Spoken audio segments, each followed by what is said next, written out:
another. Okay, that's awesome. Very nice recap. Now let's get a little bit detailed in it. Is there any particular space of last time that anyone particularly remembers?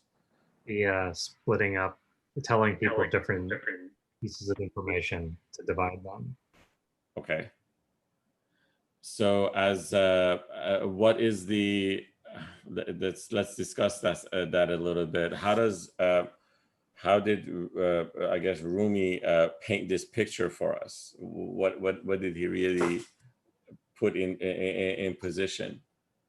Well, he told little snippets that were true, like the totality of it was true, but the little pieces of it didn't have the totality of it. So people hung on to that little piece of it, and were divided. Awesome, very good. So what he's trying to as he's kind of nudging us in towards this path of starting of our self-realization and understanding our world. He's trying to tell us that the whole concept of unity, and when we're talking about unity, he's basically referring to unity among all, both in beliefs and in being at the same time, because he does believe that all of us have come from the same origin, and he does believe that irrespective of what the religion and the practice of that religion for each different group is, at the end of the day, we're all knocking on the same door. So if we are doing that, he wants us to fully start, realizing and, get our thoughts around the fact that this unity is, for us, is something that we should look at rather than the division, or as you put it in the different. If you start dissecting this, then all of a sudden, we are going to all disperse into different groups and beliefs. Okay, very good. There was a couple of other points which I think, Mahdi, I think you mentioned that there was something that you were fond of last week or 2 weeks ago. Yeah, we were talking about the being present 2 weeks ago. I wasn't here last week, but okay. So what did that mean? So let's discuss that as well, if you would. Yeah, well, it was. I think it was a part. I don't remember what Rumi was actually referring to exactly or specifically, but I was mentioning to you that I was watching this series on Netflix, the Michael Jordan series called The Dream Team.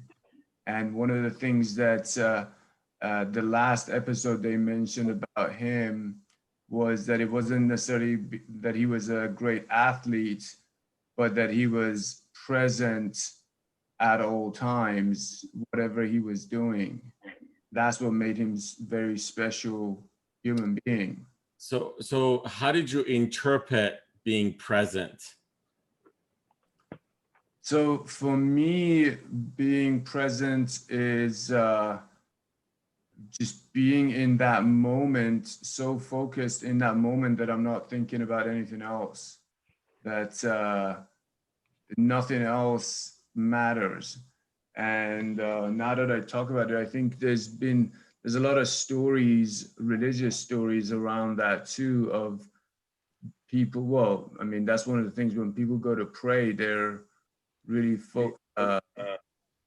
trying to put their attention on one thing at that given moment in time, right? Okay.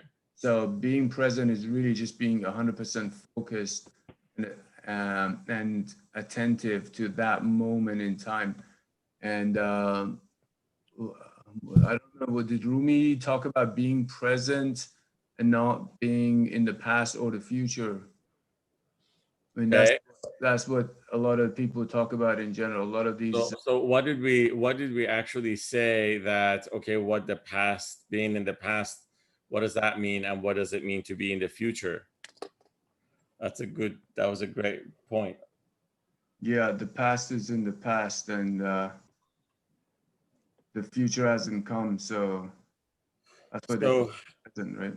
very good. I mean, what we discussed, I think I actually also mentioned a quote from the movie Kung Fu Panda, right? And I said in the movie Kung Fu Panda, one of the quotes is who's coming from that master who's teaching him how to, do the Kung Fu and all that. He says, yesterday is history and tomorrow is mystery, but today is a gift, and that's why it's called present.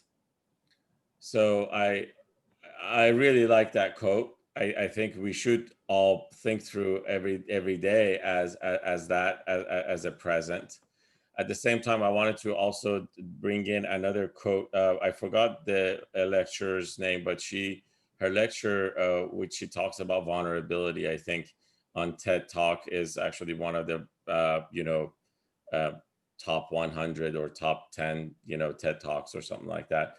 She has an interesting book, which I've been listening to it, parts of it You're here. talking about Brene Brown? I think so. I think that's who she is. Yeah.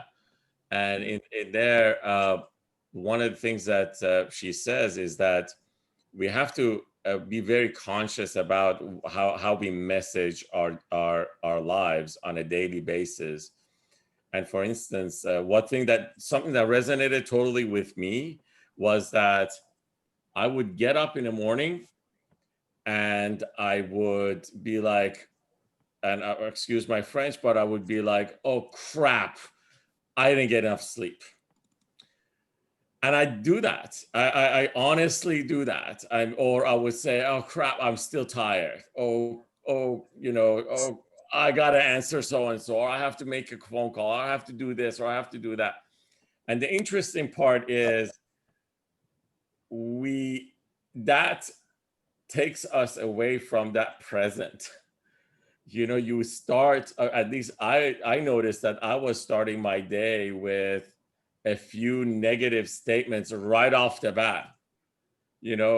Oh no, I got to do this and I got to do that. And so rather than being like, hey, I'm healthy, I'm alive, it's a great day, it's nice weather, I'm still healthy, there's no COVID yet or whatever.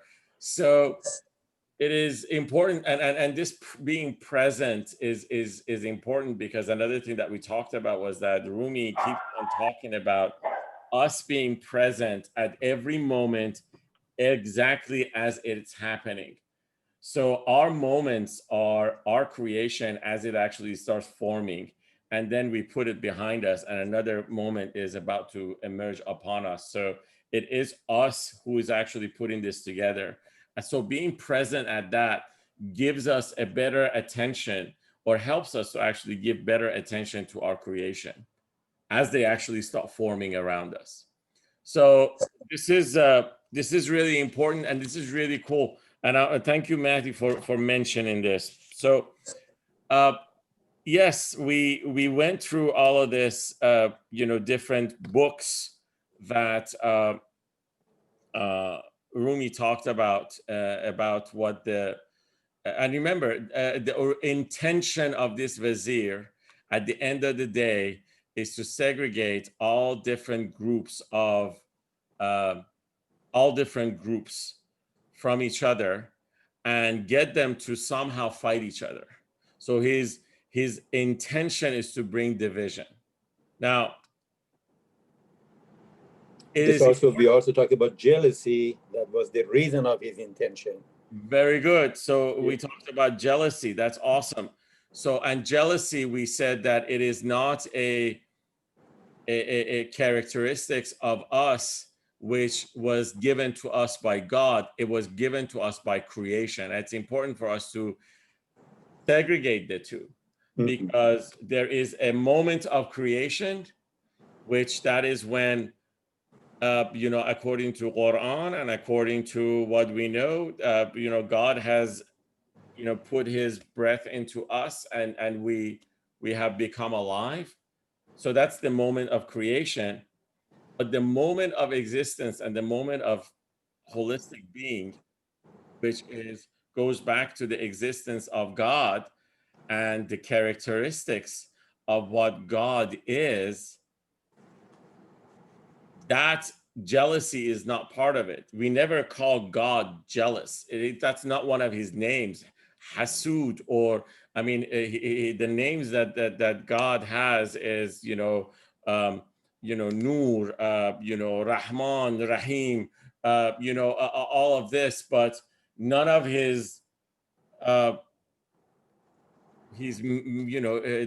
of the names that are associated with them are specific to jealousy or anger or things in that sort.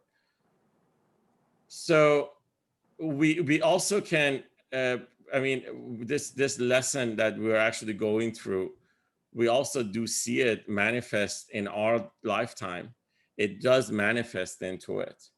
The moment we start putting divisions between people, as if somebody is a certain color versus another, or somebody is from a certain origin versus another, or somebody is from a certain religion versus another. This is exactly how we are becoming like this Wazir, because we are creating that division, and then because of that division, then we start associating certain attributes to each of these groups. And once we actually assign these attributes, these groups just start forming identities. And once they start forming identities, then there is a whole group separate from another one, and that is problematic. And of course we see it these days everywhere in the world that we live in. Okay, any other comments? Any other anything that I have missed? I just have random personal commentary that Sure. I'd like to mention, that I want to mention. It's very interesting because as I get older, I notice I really think that Rumi was so spot on, like most things about him, that truly I think that envy and jealousy are the worst traits in that a person needs to work on. And it's interesting because I think I've seen people who have that in them, and they are the worst friends, the worst coworkers, whatever, because for some reason I think it's so hard to get rid of that when they are the people who have that in them, if you know what I mean. Like I always tell my kids, like, you have to, you never ever compare yourself to other people. You compete with only yourself, because I think if for whatever reason that's ingrained in you, I think it's like the hardest thing to get rid of, and the thing that really ruins people's happiness, because Absolutely. they never see what they have. There's no gratitude. It's always like, oh my God, I'm jealous of this person because this person has this. Well, do you ever think about everything you have, and maybe that person has so many other things you don't see that you shouldn't be envious? You know what I'm saying? Absolutely. I mean, Yeah. you're spot on when it comes down to it. Yeah, uh, you forget the gifts that you're Mhm. given. You Yeah. totally forget about it, because jealousy starts focusing, starts bringing your eyesight towards what you think that you don't have, whereas what you don't think that you don't have, what you think that you don't have may not even exist, Yeah. may not even be there. Absolutely. But it is basically, the unfortunate situation is that we are so deceived by our ego or nafs and our Yeah. mind, that it just puts us in that position, and somehow then we are, we basically dig ourselves a bigger and bigger hole, and then this creates darkness all around us. Yeah, for Yeah, and sure. your eyes, I think that's the thing, is like, how Rumi, and gratitude is so important. I think when you have envy, you forget to be grateful. You forget to be grateful because you don't think you have anything to be grateful for, because all you do is be envious of other people. And so you're kind of blinded to your blessings. Yes. Can I read you a short paragraph about jealousy? Please. Oh, sorry. It says that jealousy comes out of lack of trust. Lack of trust in the process of life, in your partner, in yourself. Lack of trust breeds insecurity, which creates jealousy.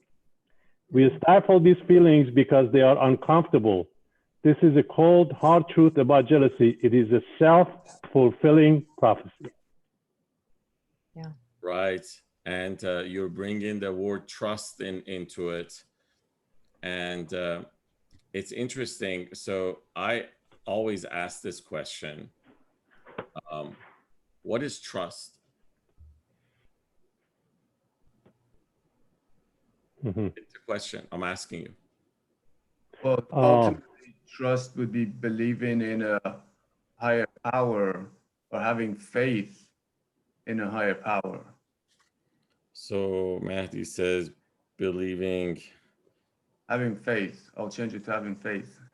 Or believing, yeah, either or.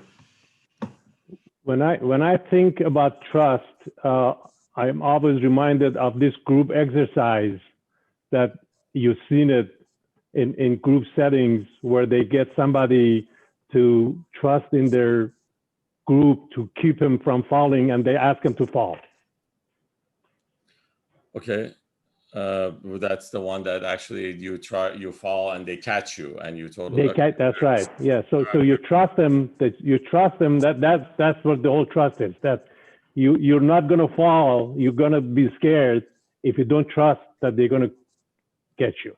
Okay. And that can go all the way up to the Almighty, that you trust without any hesitation, and then that's where you put your trust. Okay. Very nice. So to add, like the calm and the security of knowing that you'll be taken care of, or the confidence. Yeah.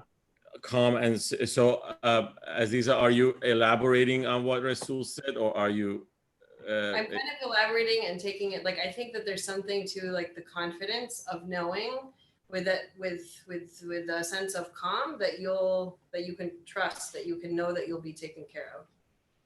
Maybe it's a relationship with the divine. Maybe but it's a confidence. Like what I go back to is what you talked about last week, about this concept of tawheed, that it's dissolving yourself into the divine. And then in order to actually get to that space where you are fully trusting that you're going to be taken care of and that you are taking care of others, like that's good. That takes a pretty big leap of faith and confidence. Awesome. That you're letting go. Okay. I think there's an aspect of relinquishing control also. How so? So if you trust, you usually, well, if you're trusting in something outside of yourself, then you don't necessarily have any hand or influence in that outcome or with that result. So I think it's like an expectation of an outcome that is independent of your control or involvement in that outcome. Right. Okay. Very good. I liked all the, so I took like 5 different perspectives. They're all similar, which is great. Anyone else? You guys want to add? And I'll add my own as well. Mohsen. I add one. I think, trust is recognition by heart, not by mind. When you recognize something by heart, that is trust.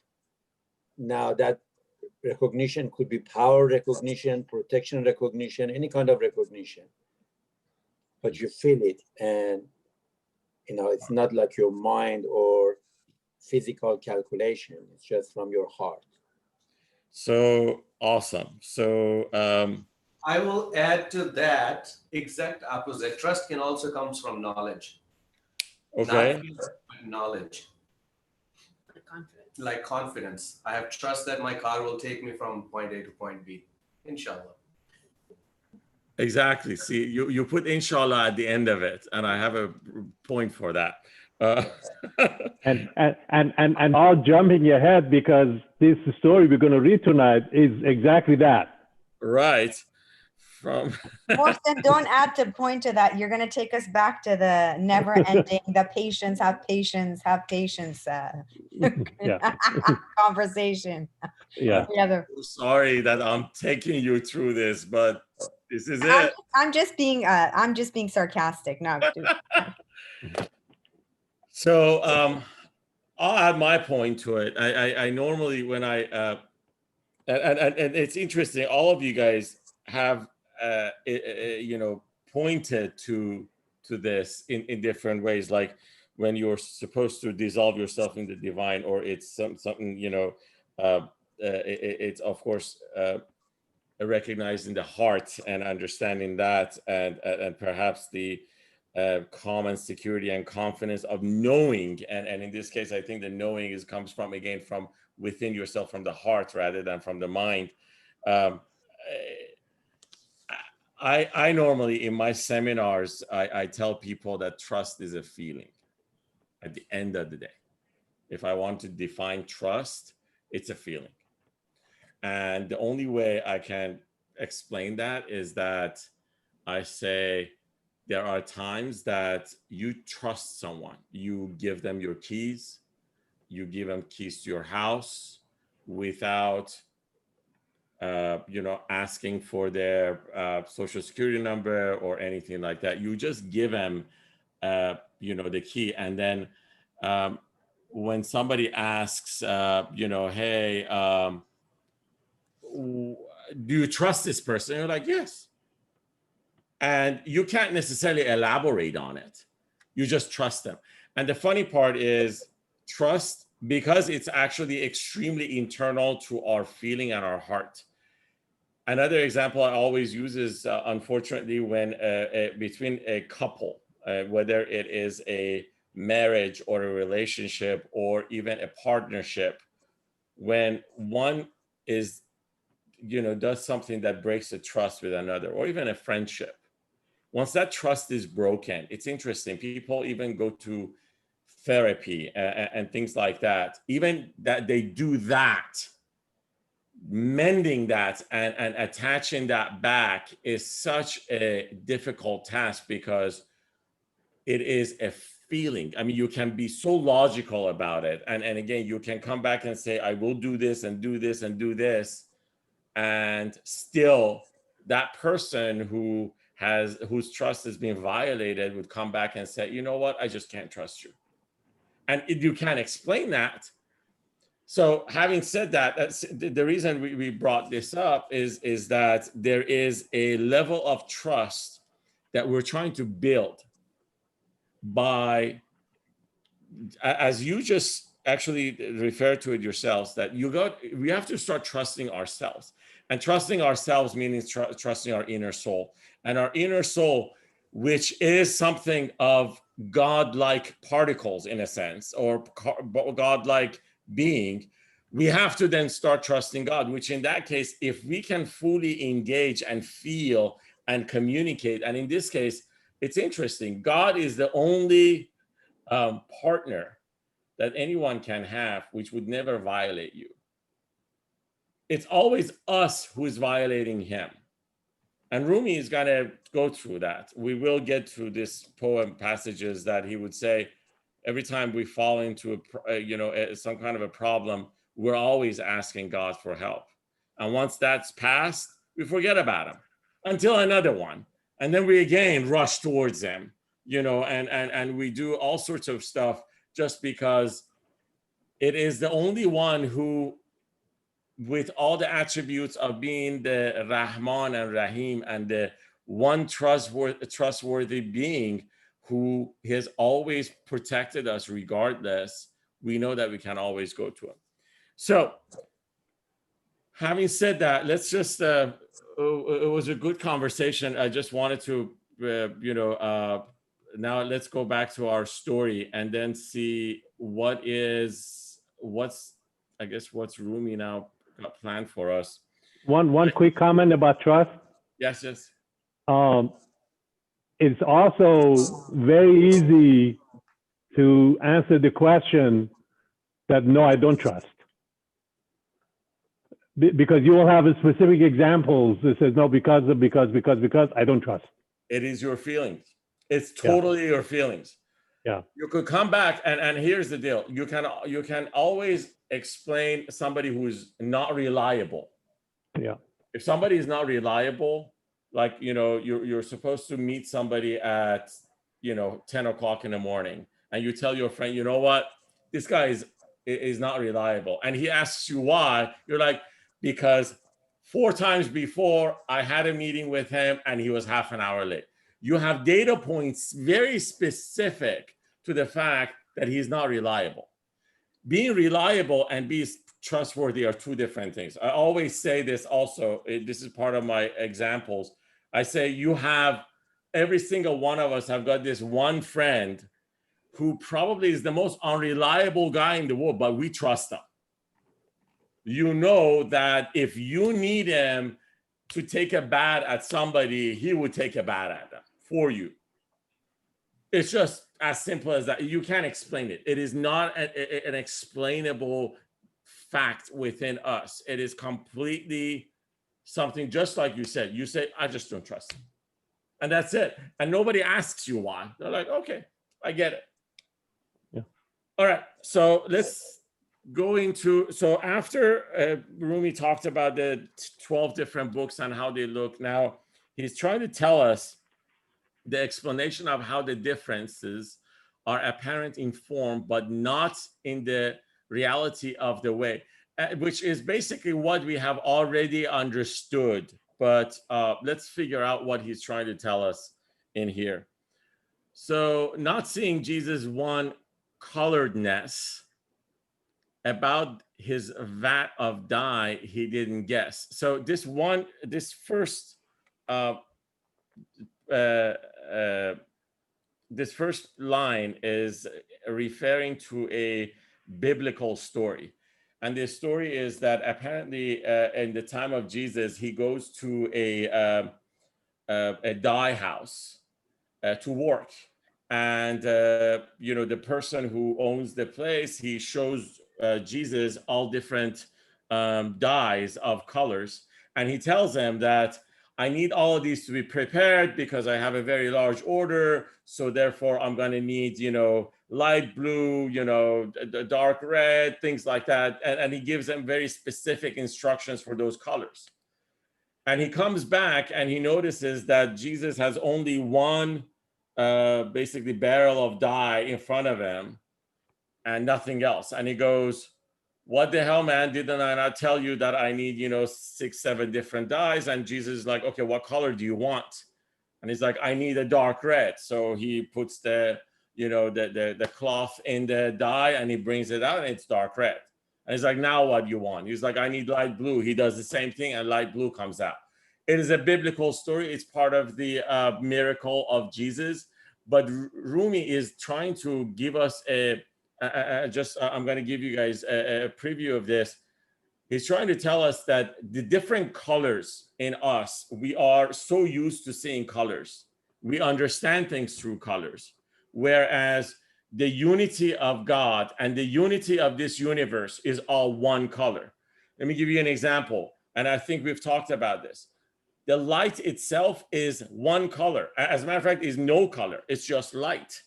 When you put it in front of a crystal, then the ray of light breaks out into different colors.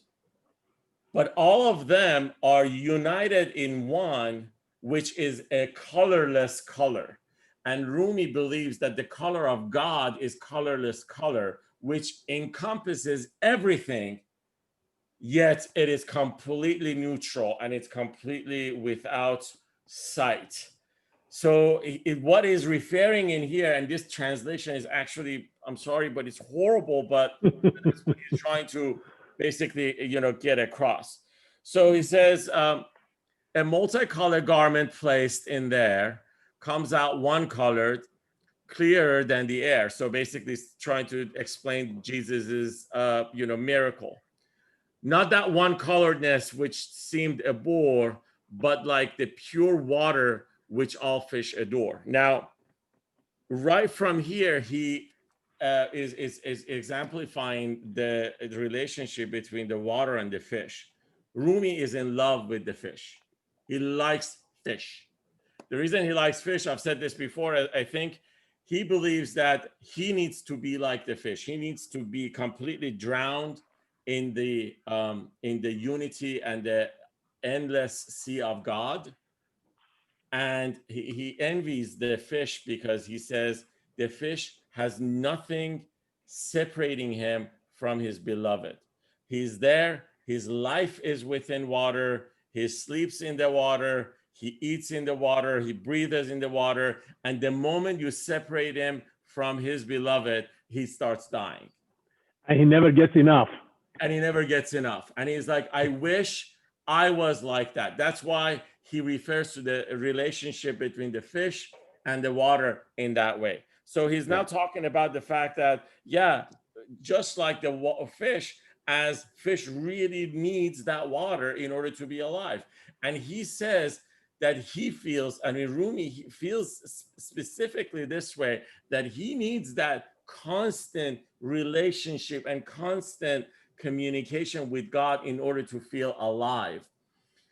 1,000 colors decorate the land, but dryness on the shore, no fish can stand. Now he's talking about the fact that the dry land to a fish, which is 1,000 colors, is something that he doesn't even care for.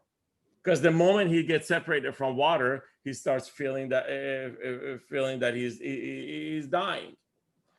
So that the Almighty should like them appear, thousands of fish and sea lie down. I'm sorry. So who's the fish and what is the water here? That the Almighty should like them appear. He's asking. He's asking, exactly. He's asking, yeah. So thousands of fish and sea lie down, prostrate before the Lord, obeying his dictate. Now, I just want to make sure that I understand Sajde. Exactly. So he's basically trying to say that 1,000 fish in the sea are constantly worshiping one God, and they are completely submerged into his sea. So wherever the sea takes them, they are just thankful the fact that they are in the sea. And that is, he's trying to reflect that on us. He wants us to live our life this way, to be completely submerged in the sea of life that God has given us. And as the waves of life takes us from one end to another, he wants us to be thankful for it.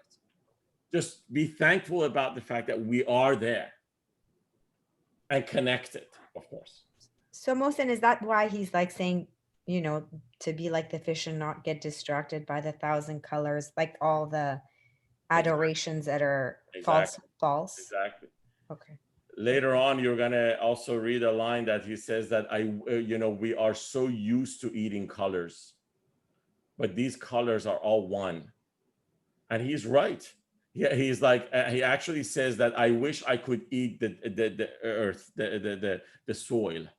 It's like, I wish I could eat the soil, because everything that I eat, although it's different color, it goes back to the soil. I wish I could digest that, and then my problems will all be solved. As a matter of fact, all of our problems would be solved. But we are so used to different colors. So imagine how, I'm going to just take it a step further. He's trying to tell us how complex our ego is, our nafs. The fact that we love these different types of colors and different types of stuff is because our ego and our nafs wants variety. We like variety. I mean, let's just face it. I mean, I wear this shirt today, and tomorrow I'm going to wear a different shirt. This is just us. It's just the way we live. And he's saying he's not.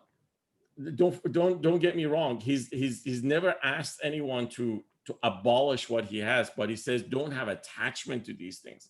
Because once you're attached to it, that it's a must, that every day it should be like that, then that's where we have fallen into trap, and we're killing ourselves. So, how many rains have poured down, filled with grace, and scattered pearls up from the ocean's base? Now, in the past, another thing that he believed, and I don't know where the science of it comes from, but somehow they felt, now we know that a foreign object has to go into a what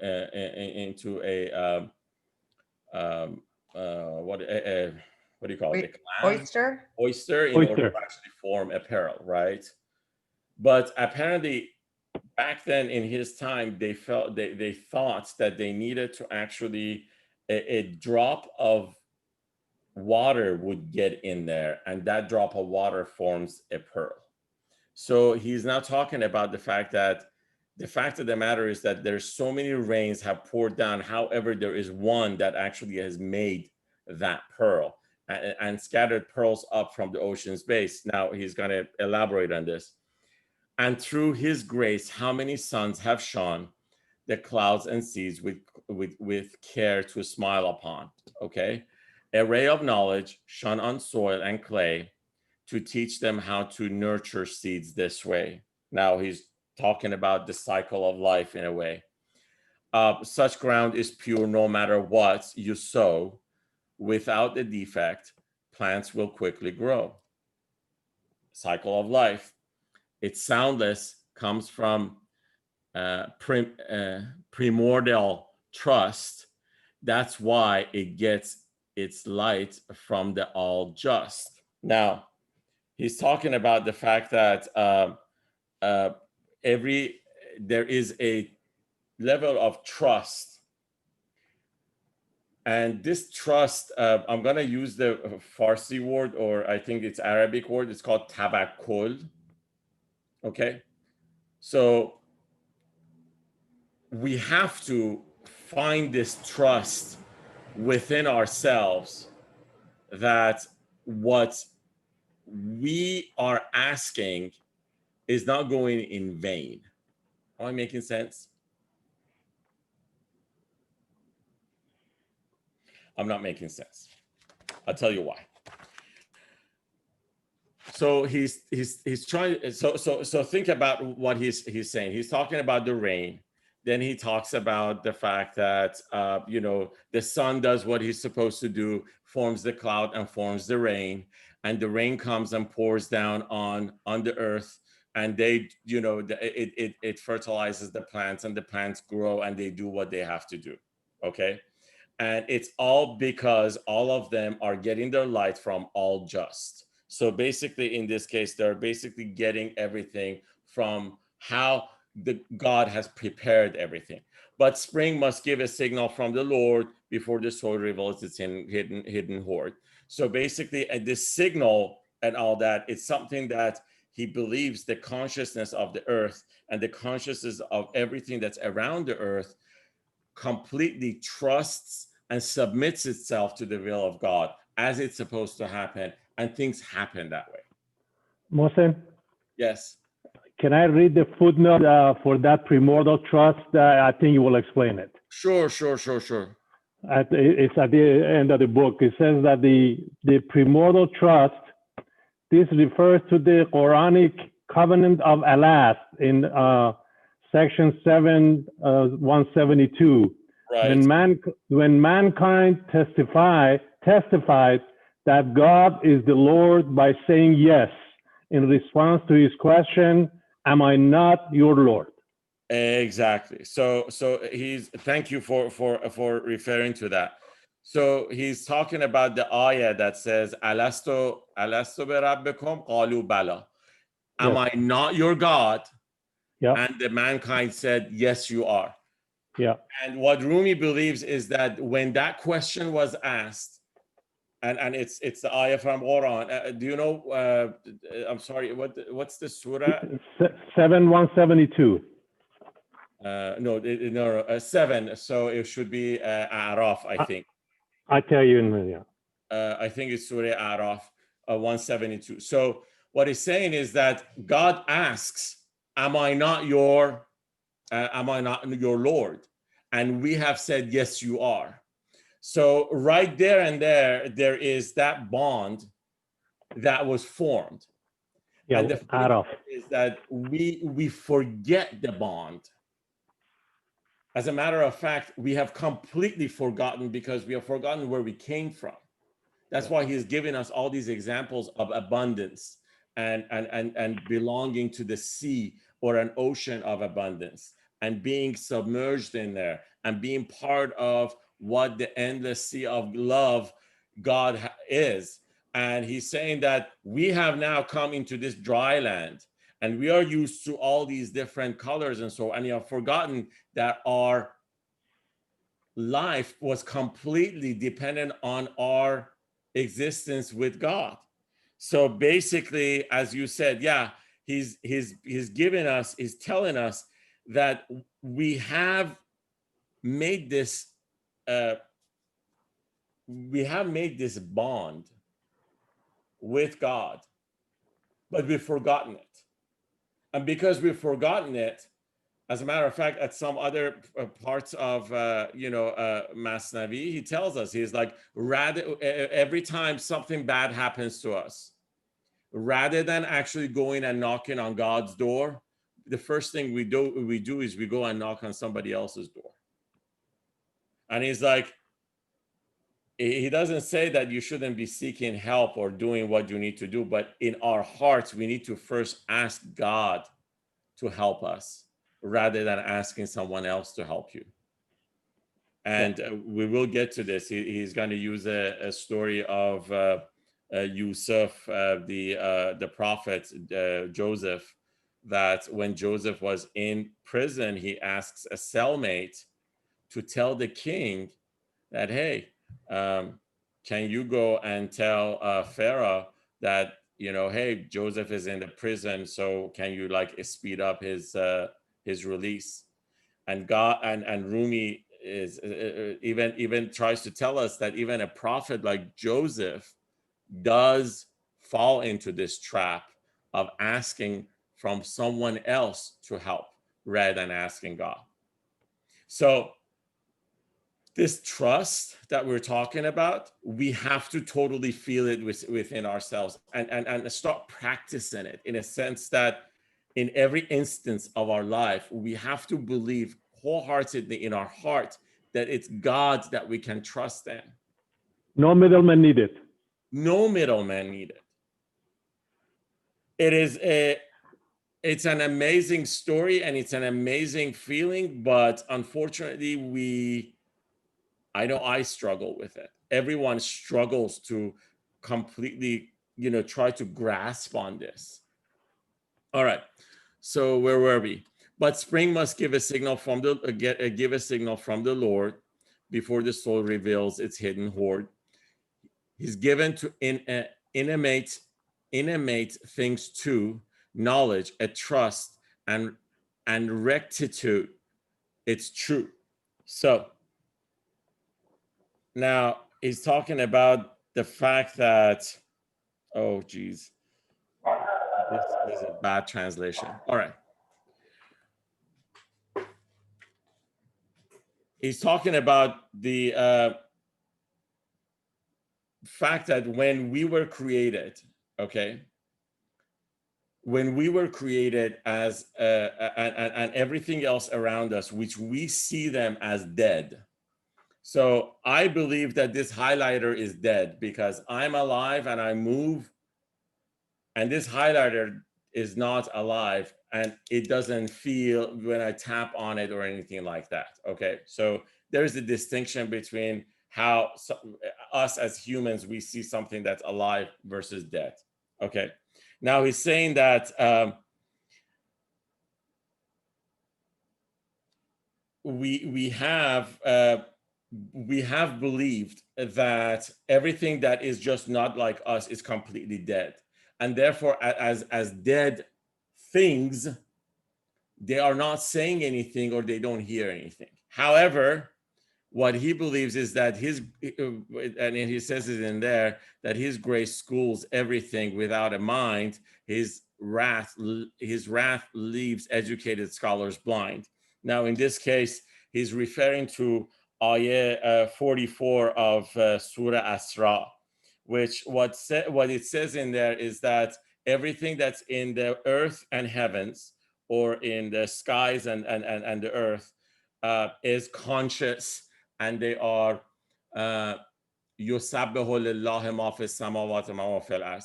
Everything that is in this heaven and earth is basically worshiping God, irrespective of what they are, which is a very huge statement. And up until probably 40 years ago or 30 years ago, scientifically, this was not even acceptable. But after string theory and understanding the smallest particles of an atom, and figuring out the fact that these things are always moving, and they're moving at random directions and so forth, then people started kind of figuring out that way, apparently there is some truth into this thing. So according to what Rumi says, everything around us has consciousness.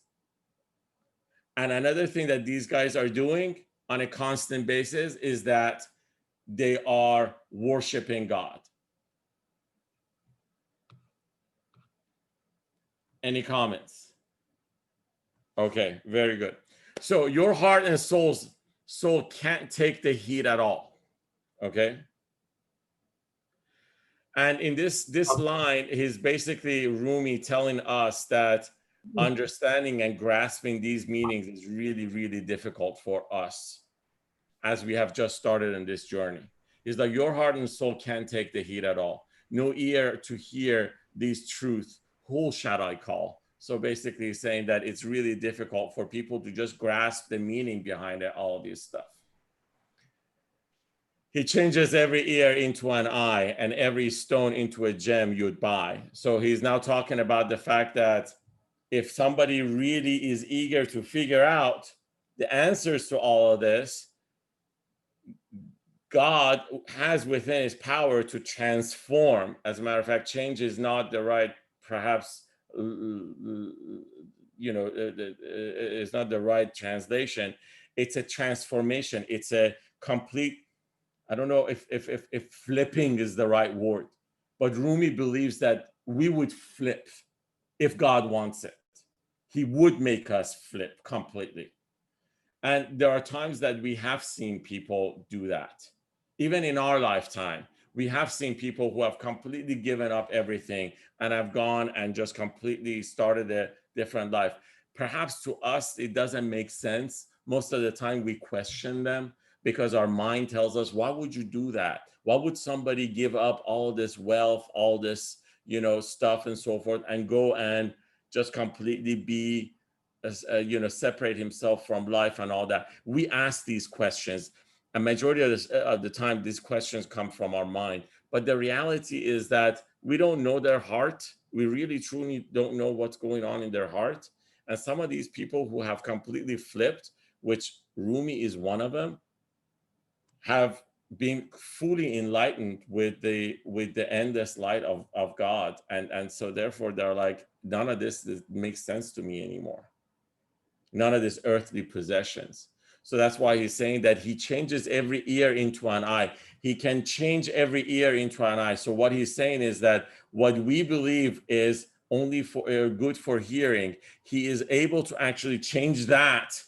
And he also can change a stone into a gem, which means that what we have within us, which looks like a stone, which is to us, it looks like it's so invaluable or it's so ordinary, he can actually flip that into a gem that becomes so precious and so great in its worth.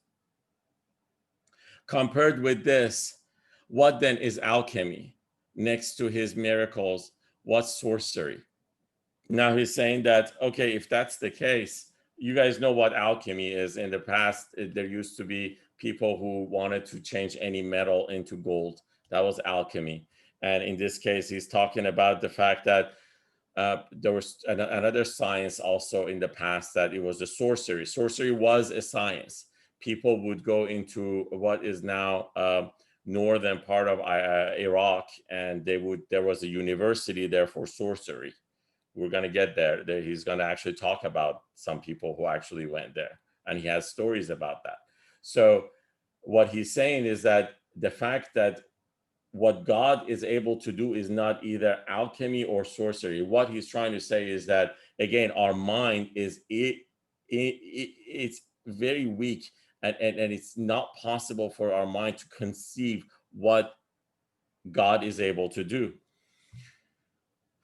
My uttering praise is really ceasing praise. My uttering praise is really ceasing praise. It proves my being, what I must erase. So he's saying that the fact that I am trying to say all these nice things or praising of God is me trying to say that I really shouldn't be praising him. And what he really, really means by this, it's interesting. He's saying that I have to be completely free and empty of self. The fact that you can praise someone, so when you actually say that, if I come back and say, Rasul, thank you, that means that there is a being here, a self, which is called Mohsen, and Mohsen is thanking another self, which is called Rasul. And Rumi is saying that if I am completely emptied out of myself, that means that there is no self here anymore. So it doesn't make sense for me to actually give praise, because once I give praise, that means that there is something in existence here, and I'm completely on a non-existence world. I'm completely empty of this mind and ego. May I make a comment, please? Sure. Before we go too far, on this line that says that the ears to, where was it? He changes every ear into an eye. Yes.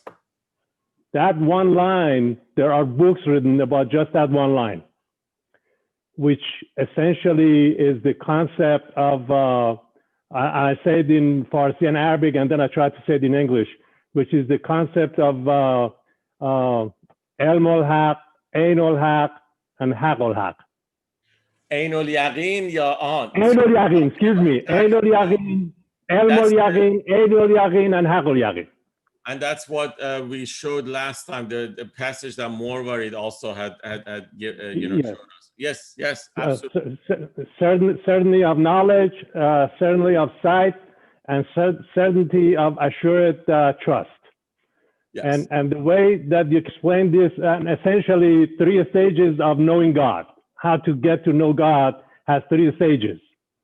The example, well, my understanding at least, and the example that I was given is that if you're standing behind a wall and there is a fire on the other side of the wall, you can see the smoke and you can see the heat.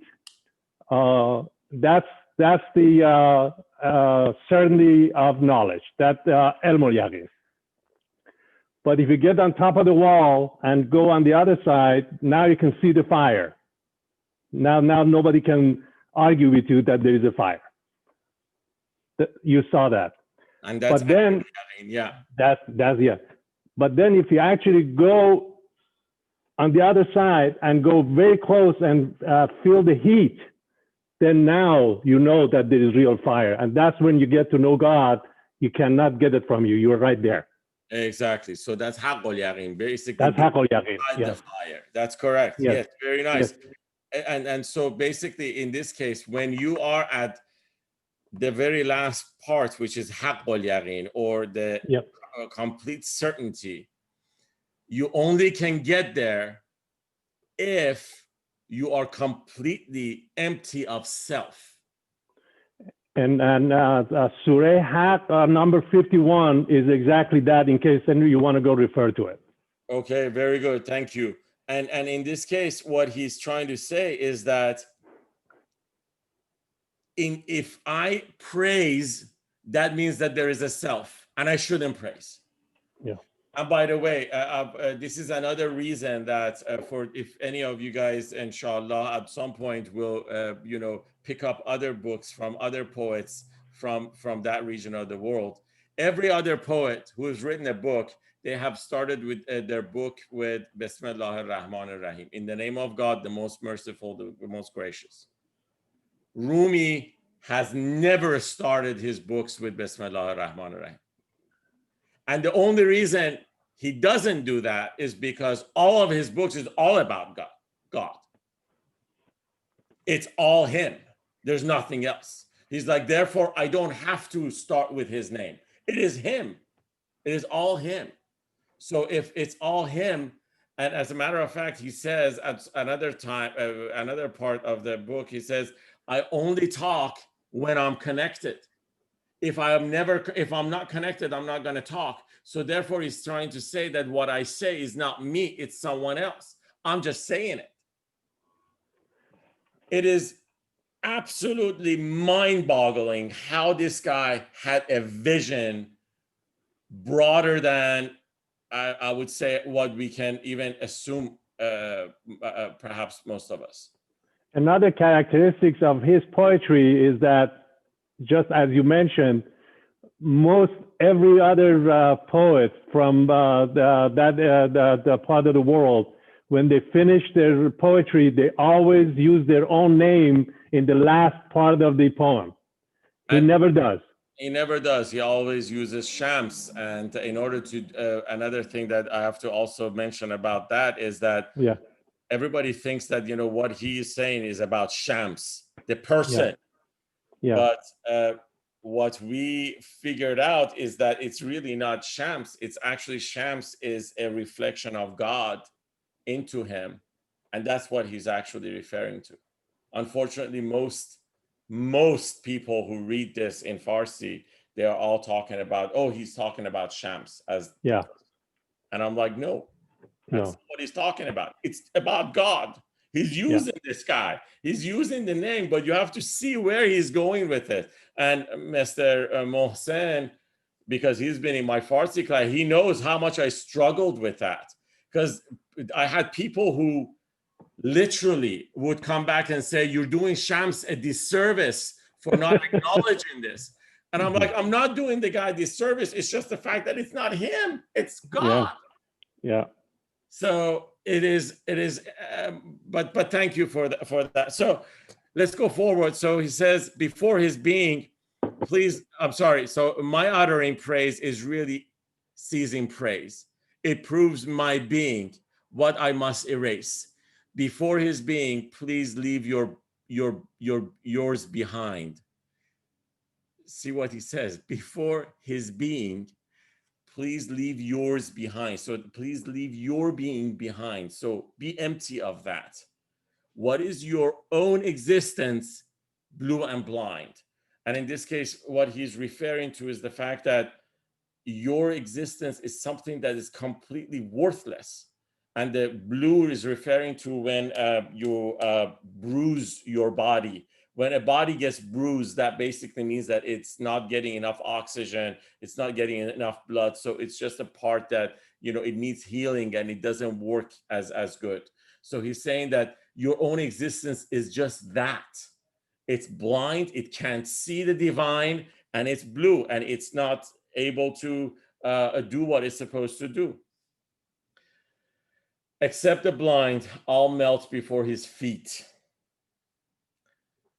The moment that the sun emits is heat. So he's saying that if you could see, basically, you would be completely melting in front of him.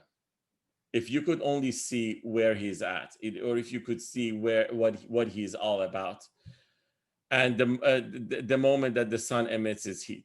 And if from morning it has not turned blue, how come it's freezing standing next to you? And then he's saying that, you mourn your own weaknesses. And he's like, if this is not mourning, and if you are not the I'm sorry, in this case, he's referring to us as the fact that we are blue because, you know, we're there are parts of us that are worthless.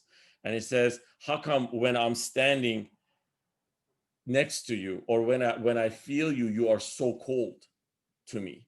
That means that I don't feel that heat of energy coming towards me from you. All right. Any questions or any comments about this part? I know this was a little. So we realize that, you know, when he's talking about trust, and you know, and in this case, it means that we fully start realizing the fact that how can we empty ourselves from self? So therefore, there is no more self within us. And how can we start pouring in, or at least realizing God's self in us, which is a, you know, magnificent task, but it's mighty difficult. I mean, imagine, unfortunately, I don't have this in English, but I'll try my best to say what Rumi is insinuating here. Tell us in Farsi too, even though some of us may not understand. Okay, so he's talking about haqiqat namaz, or the truth behind prayer. Okay, and he says that they have asked him that, is there anything that can get us closer to God than namaz or prayer? And the answer is, he says, it's prayer, and also it's prayer. However, he goes to describe this. He says, the prayer that we do is a form of prayer.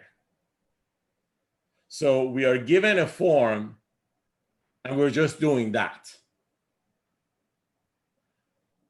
Which, if you think about it, it is correct. Every religion has a form for prayer, right? But he goes in to says that that's why I say this is a form for prayer, because it has a beginning and an end. Now imagine the way we pray.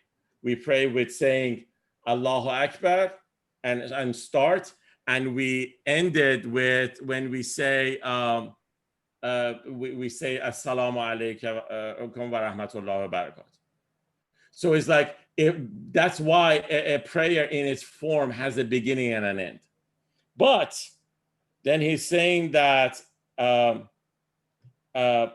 true prayer that the people like Rumi have resorted to is the prayer that doesn't have any beginning and doesn't have any end.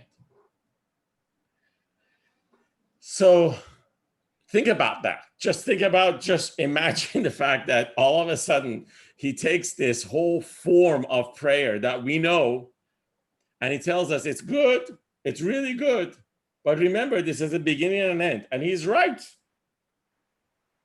He's like, it's there for us to do. It's basically the minimum acceptance criteria in a form. I mean, if I were to talk in language of IT, it's the minimum, bare minimum of what you can do to pass.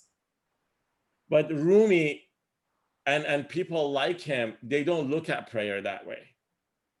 The prayer for them is a constant communication and constant being, being present in the sight of God, which is funny. And when I say it's funny, it's because for us, it's difficult to even grasp. But that's what he sees, and so forth. I'll send the Farsi version of it for you guys to just read, and then for those who can read Farsi. And then that's what I was gonna say. Is it long? Because I can't even read Farsi. I thought if but it was short, you could read it to us. But it's not long, but it will take you days because it's a no, I can't even read it. I'll give it to someone who reads Farsi. Okay, awesome. All right. I right. think my kids read Farsi better than me. I'll give it. Okay, that's I'll give it to an 8 and 9-year-old. They'll do better than me. okay. All right, let's go to the next section real quick. So how the Vizier lost his way in his plot. Well, the king's Vizier, like him, a heedless fool, sought to contest divine eternal rule. So he's saying that he started basically becoming, he thinks that what God is totally, what God has as a divine plan for all of us, he could actually interfere with it, or at least, bring certain changes to it. Okay. And to you, this would seem vast and limitless. To him, compared with atoms, worthless. So it What are you says, reading? I'm sorry, I actually skipped the line. Okay. So to punch Almighty God, who out of naught, who out of naught in moments world like ours to life has brought.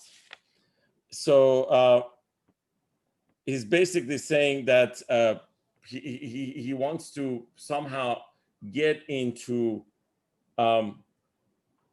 fighting with a Almighty God, which if he does want something to happen, it will happen. And I got to show you guys a verse of the Quran, and in this case, this is what he's basically referring to. And I want to show you this. It has, unfortunately, I should have prepared the English translation for it. I forgot, and I apologize, but I will promise I'll do this next time. So 117. Oh, sorry.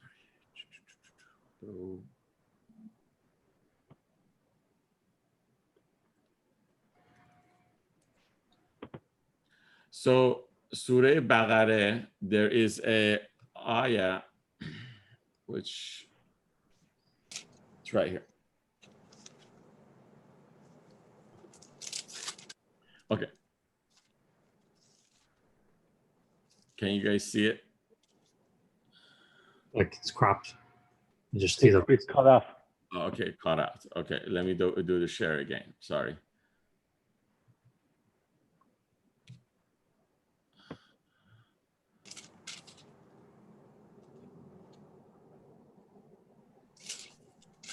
Okay, this should be good, right? Yeah, that's good. Yeah. So he's basically referring to the ayah 117, which basically says that which is referring to God, he is the God of the heaven and earth and the skies, and he has created the earth and the skies. And if he specifically in this area, which he says, Eza Qaza Amran, if he orders something to happen, so therefore that's what he says. He tells them, فَإِنَّمَا يَقُولُ لَهُ كُن. Kun means become, okay?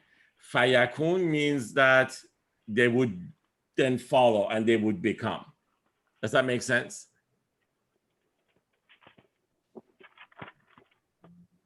I have the English part if you want me to read it. Okay, go ahead and read the English It part says, of it. to him is due the primal origin of the heavens and the earth. When he decrees a matter, he says to it be, and it is. Awesome. Okay. What's important in here, thank you. So what's important in here is this. There's two things that I want you guys to focus on. One is this area where, he's talking about Eza Qaza. In Farsi, there is a word that we use. It's called Qaza wa Qadar. I don't know if in Urdu we have that or not. We may, right? Sunny? We actually use the same expression, kaza wa qadar. Qaza wa Qadar. Okay, awesome. Awesome. So we refer to that, and we actually sometimes, my mom uses that a lot. For instance, oh my God, it was this, it happened, and immediately she goes and she's supposed to go give some money to somebody because it was qaza qadar, and now we're happy. But the true meaning of this is this: that at this instance, there is an act, or there is a will of God that has to happen. And God wants it, and it happens. So why is this important? Because we have to understand, if we agree that we want to submerge into God's will, I'm just saying everything that we have spoken until now. If we agree that we are part of God, and if we agree that it's us who want to submerge into God's will, and if we agree that God is our trust, we get to trust him in everything. So if he wants a qaza to happen, then that means that we have to not only accept it, but we have to be completely accept and love it, that he wants this to be this way, and roll with it. As a matter of fact, the expression roll with the punches is just right here. If it feels like a punch, we say thank you, and you roll with it. This is an important fact, because again, up until now, if we believe we're part of it, if we believe that everything that he wants for us is good, if we believe that he is our truly beloved, if we believe that we were once part of him and we are not separated from him, then we have to completely believe that when this thing happens, it's happening for our best interest. It is a completely separate vision of perhaps what our ego and our mind tells us.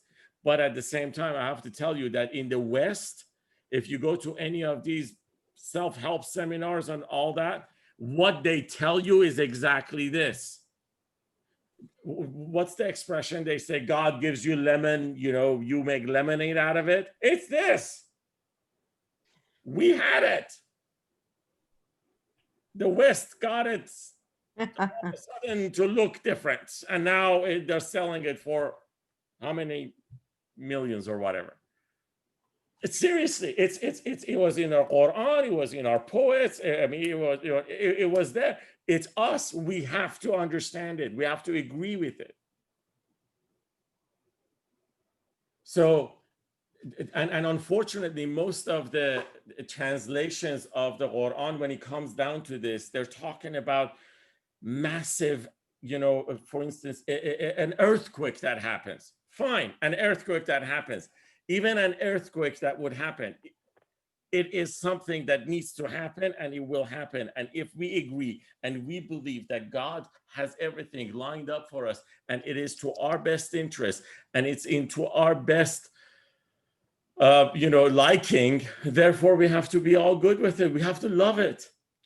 You have to say thank you. That's what it means to actually be thankful all the time. That's why Tony Robbins goes around and says, give grace all the time. The guy has figured it out. I always tell people these days that Corona is a gift. Whether you like it or not, it is a gift. We have to figure this out ourselves. It is a gift. It's showing us what we had. It's actually making us understand that how much we had, and now we don't have it. And now how much, absolutely, and how much we can have now, even with that. So let's go back to here. So in this case, in moments, worlds like ours to life has brought, 100 worlds in seconds he'll display. So basically he would create a world in a second when your own eyes through him can look this way. So in this case, if you get to see the world through the eyes that he gives your heart. To you, this world seems vast and limitless. To him, compared with atoms, worthless. So you have he's trying to show us how big the Almighty God is. And he's trying to say that, hey, to you, it's so big, but to him, it's actually less than atom. And believe it or not, we even proved it to ourselves. All of you guys have seen the pictures that the Voyager, I think was it the first one or the second one, that sent when he was passing Neptune of Earth, which was this big. And by the way, you and I live in that this big. So imagine how small we are. Therein lies letting go of the ego or whatever, you know. Exactly. Therein lies letting go of everything. Again, it's amazing. You know, our pains most of the time comes from the fact that we hold on to things in our heart that are completely worthless. That's where a source of our pain is. That's why we need to break free of it. In my Farsi class, and you guys will get there as well, but I'll tell you guys what I've been telling them. I'm like, you have to figure out this love within yourself, the endless love, the endless, being of God. Because if the more you open yourself up, the smaller you actually make those things that give you pain. Have you guys seen the movie It 2? Mm-mm. Don't see it. But no, I mean, I went and saw it it was a mistake, but there is actually an interesting point to it. So don't see it, but I'll tell you what it is. So basically it is, of course, one of these Halloween movies, crazy stuff, blood all over the place and all that. So there's this demon that these people have. And this demon somehow has possessed these guys. And so these guys are trying to fight it. So they get to a point that the demon is right in front of them. They can't escape. And they're trying to figure out what is it that they can do in order to overcome this demon. So one of them tells them that, so all of a sudden there's different characters, or one of the characters says that we've been giving him a lot of energy. Why don't we start belittling him so that he would get smaller? And they start belittling this demon, and eventually this thing starts getting smaller and smaller and smaller, and it gets to a point where it actually becomes like a golf ball, and then one of them hits it with a bat, and that's the end of the movie. Lesson is, but the lesson is just exactly that. Whatever we give energy, we make it bigger. So in our ego within us, anything that gives us pain, if we give it energy, we get more pain, and we get more pain. The fact of the matter is that we have to take that energy off of it and put it on something else that actually alleviates that pain and actually fills it with warmth and love. And that is how we actually free ourselves from that pain. And unfortunately, that's hard to teach to others. It is hard to teach to anyone because you have to experience it. This is why we attend a class like this, because we are trying to learn about ourselves. It is us who are trying to learn about ourselves. The more I know about me, the more I find about God. And now at least I have realized this. I have realized that how much I have given my ego energy that I have forgotten about how big and beautiful God was within me. It's my problem. I have to fix it. And it's difficult because on a daily basis, it's a battle. On a daily basis, you struggle. Because can you summarize that in one word: forgiveness? Or no? You get to forgive yourself on a daily basis, but you have to work at it. Yeah. You have to work at it. You can keep forgiving yourself. But the moment that the pain comes up, that is the moment of truth. You have to identify the pain. You have to figure out where you're giving it the energy. where it's getting that energy from. Alleviate that energy so that the pain goes away. Yeah. This is a constant practice of us. Yeah. So let's go a little further. So 100 worlds in second he'll display when your own eyes through him can look this way.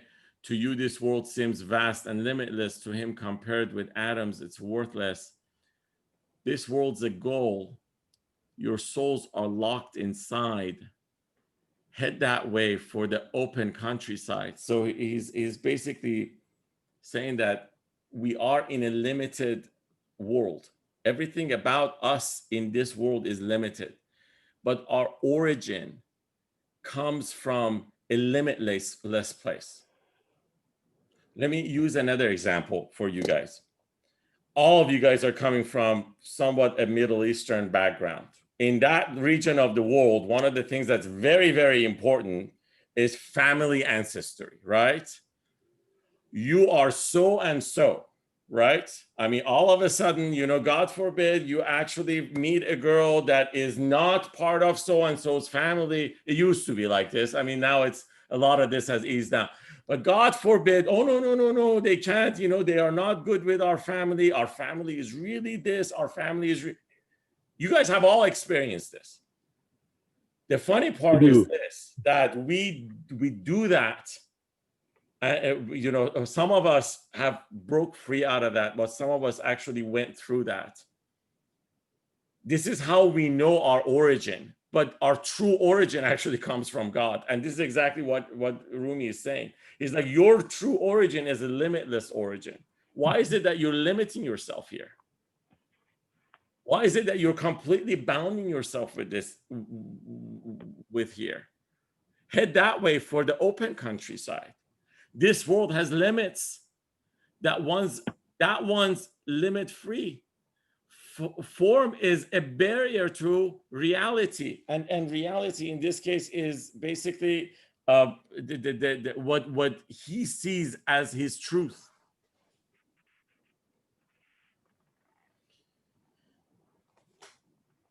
So 1,000 spears of Pharaoh Moses knew. With just one rod, how to split them in two. So he's talking about just when you are connected to a limitless world, a Pharaoh with 1,000 spears, you can only in a split second get rid of all of them. Only if you're connected to this limitless world. And that's exactly what we are trying to do. So, and it's difficult. It's really difficult. God, I struggle with it. So, medical sciences, once Galen taught, but next to Jesus' breath, they're worth not. He talked about Galen at some point in the beginning of Masnavi, if you remember. It was Galen and that other dude. If you remember that, one of them is we said that it was the doctor for our soul, and another one was doctor for our body. So he's now referring to that. He's saying that when Galen, who was a doctor for our soul, showed up, and he was able to actually show us a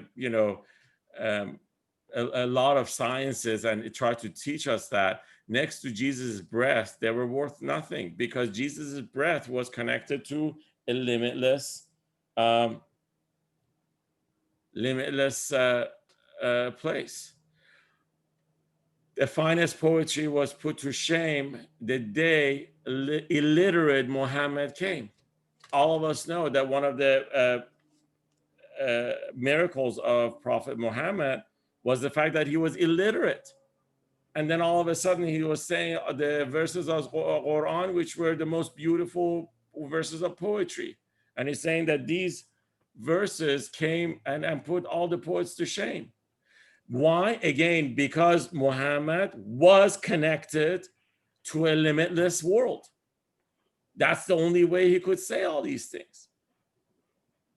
Now, what is he trying to tell us is that, again, we also came from a limitless place, but we have lost our ways. We are completely submerged into colors. We have to get out of the colors and become colorless.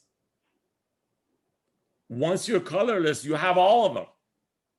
But we feel that, having all of them means the right thing. That's why another time, you guys will also read this some other time, that he says our world is upside down. Again, having that one color means that you have everything. However, in this world, we see this upside down because we want to have everything.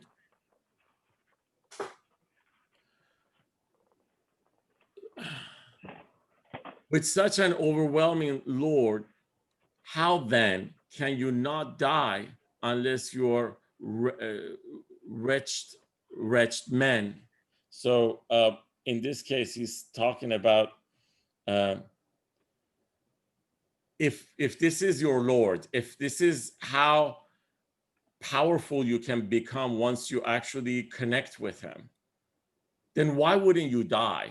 And in this case, dying means not dying as committing suicide. No, what he's referring to is, again, I said it's a hello.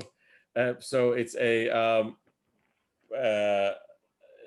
saying by Imam Ali, which says, "Muto qabla an tamuto," die before you die, and that means that dying from your ego.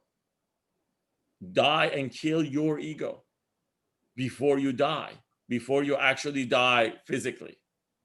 So it's like, if you have such an overwhelming Lord, then why wouldn't you want to do it? Men's heart, like Sinai, fall drunk at his words. He hangs up by their claws such clever birds. So he's now talking about just the power of this limitless power of God. He's saying that, he was able to capture all these men. And in this case, men is referring to men who are connected to him. He's like, he's able to capture all these hearts and basically level them, like how Mount Sinai was leveled when God looked into it, when Moses was asking to see God.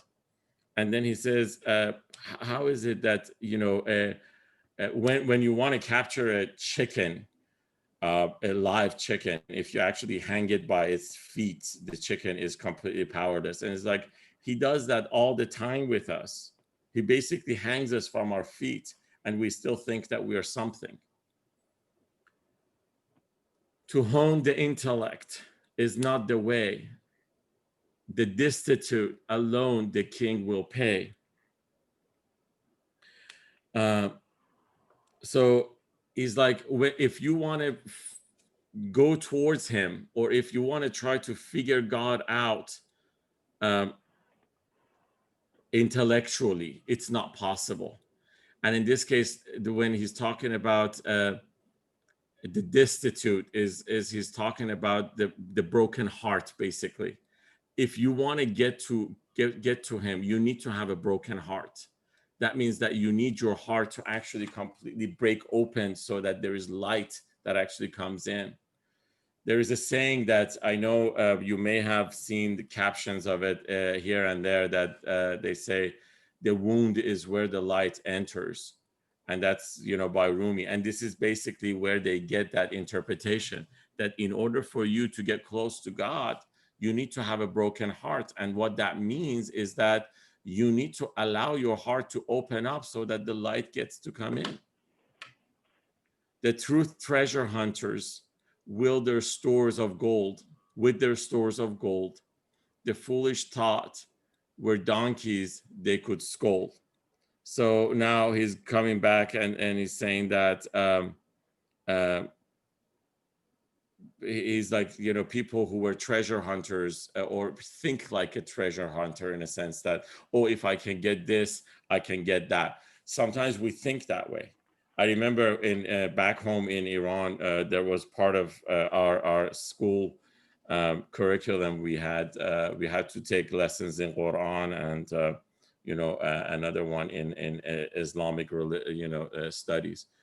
And we had this teacher who would tell us that, yeah, if you read the Surah Fatiha a few times, that means that you go up 10 levels in heaven. And as a kid, this is how I was thinking. I'm like, okay, so I would actually start writing it down that, yeah, I just went up 100 levels. So then I would go and ask my dad, how many times have you read the Surah Fatiha? Because I'm right now at level 100. This is interesting because this actually stayed with me for a while. And I always thought that I had created myself this, house with, again, a view of the ocean and things like that in the heavens. What level are you now, Mohsen? I have no idea. I haven't really thought about it. I mean, it's like, I don't know what level I'm in, but certainly Rumi says that with this type of thought, you can't get to him. It's not something that you actually start. Your mind is not the way to it. It's your heart that actually has to open up and break so that you actually can get close to God. How can a donkey be compared with you as if you have a tail and 4 legs too? I mean, now it gets a little funny with us that how could you actually be compared, because you are better than a donkey, because again, you have far more superior powers or things that you're given. Sins made a woman's olive face turn white, but God made her like Venus shining bright. Now, this is this is and your translation doesn't explain this that well. It's a biblical story and a Quranic story. I don't know if you guys have read this in the Quran, but there is 2 angels that are called Harut and Marut. And the story behind them is that Harut and Marut, they were angels. And part of the characteristics of angels is that angels don't have egos. So therefore, they don't have free will. So therefore, they're always worshiping God and they are always pure. And these 2 angels, after, again, the tale is like this. I'm just reciting what I have read as part of the interpretation of these poetries. Apparently, these 2 angels, once they see that the earth is full of injustice, they go to God and they say, we want you to help us. We want to go to the earth and bring justice. And God tells them that you're not really equipped in order to do that. However, they insist, and God agrees, and God sends them to the earth, and they get deceived by a woman. And I think that's why when he's referring to sins made a woman's olive face turn white, and in this case, so this woman, what she learns from Harut and Marut is the names of God. Now, I have to also explain, and I'm opening up a parenthesis here for this because we're kind of getting ahead ourselves, but it's not a bad idea to talk about this. Names of God, we hear about that, or Asma'ullah. There is different places in the Quran that we hear that there is. We are taught the names of God, and we are led to believe that we just know them. So therefore, it's not really that difficult to understand the names of God. However, what this really means is understanding the name itself and also the derivatives of the names of God. So for instance, when we say God is forgiving, okay? So part of that forgiveness, that means that us being forgiving, and also us being kind, and also us being, understanding and accepting and inviting and inclusive. So the fact that we say Rahman is not just Rahman itself, it's all the derivatives and attributes that comes with it. So that's understanding everything that Rahmaniyat brings with it, as we refer to it. This is what learning the names of God really means. And Rahman is an easy one. So when we're talking about the God being Jabbar, for instance, we're going to study that later on as far as what does Jabbar means, because in a lot of translations, Jabbar has got a negative translation, whereas it's not negative. As a matter of fact, it's a very positive one. Or when we say that God is just, or Adel is the name, what does that really mean, and so forth. And these are difficult understandings as far as what are the derivatives and attributes that actually refer back to this name. So that's what it means to learn the names of God, not just learning the one name and knowing that, okay, now I know the names of God, so therefore I should be all good. Again, there are 99 of them. Yes, and they are difficult to know. As a matter of fact, I think there's more than 99, but we can discuss that at another time. Yeah. I have a hard stop at 8:45 because I have to pick somebody from the airport. So if I don't stop now, I think I might miss and I apologize for doing this, but then I just have to stop right here. I know we didn't study as many lines as we wish, but I think that hopefully the discussions were helpful. Yes, very much. Okay.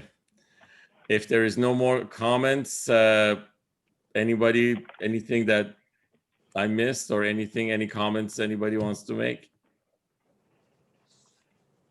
All right.